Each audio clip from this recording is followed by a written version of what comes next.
14. Ephesus. This same question, in another form, was dealt with by the Council of Ephesus in 431. Was Christ born a common man of the Virgin Mary, and did God then unite himself to this perfect man in moral fellowship and communion? Was it a case of a perfect coexistence and co-working of the human and the divine? In this opinion, the two natures continue as two natures, but in full communion rather than union. This opinion, commonly called Nestorian, was opposed by Cyril of Alexandria. At Ephesus, 12 anathematisms were issued against the Nestorian position. The second anathema declared, "If anyone shall not confess that the Word of God the Father is united hypostatically to flesh, and that, with that flesh of his own, he is one only Christ, both God and man at the same time, let him be anathema." The third anathema continued, "If anyone shall after the hypostatic union divide the hypostases in the one Christ, joining them by that connection alone, which happens according to worthiness, or even authority and power, and not rather by a coming together, which is made by natural union, let him be anathema." The third anathema made clear the pagan doctrine which had been opened up by this heresy.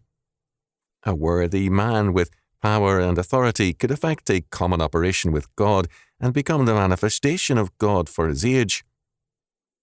The uniqueness of Christ would be destroyed, and the door left wide open to divine rulers and emperors. In this perspective, Christ was, as the fifth anathema pointed out, only Theophorus, that is, God-bearing man, instead of very God, as well as very man. Again, the door was open to other God-bearing men. Jesus becomes, as the seventh anathema stated, merely a man, energized by the Word of God. Can others then not claim to be also energized? Is not this the implication of this heresy? Nestorius, in keeping, as he hoped, God and man separate, had actually opened the door to their continual, non-Christian, pagan union of wills. In his own words, he wanted to give to God that which is God's, and to man that which is man's. But by his departure from the orthodox doctrine, he had given the divine initiative to a man who had effected a union of power with God. The Council of Ephesus also issued a condemnation of the Messalians, also known as the Euchites, a group of heretics with a thinly veiled dualism which resembled Manichaeanism. They believed that two souls existed in man, one good and the other evil. They despised physical labor, moral law, and marriage, and asserted that prayer alone would drive out the evil spirit or soul. They held to a changing divinity who united himself to man. Christ's body was held to be infinite, but was originally full of demons. Man could attain perfection to the point of equaling the deity in virtue and knowledge.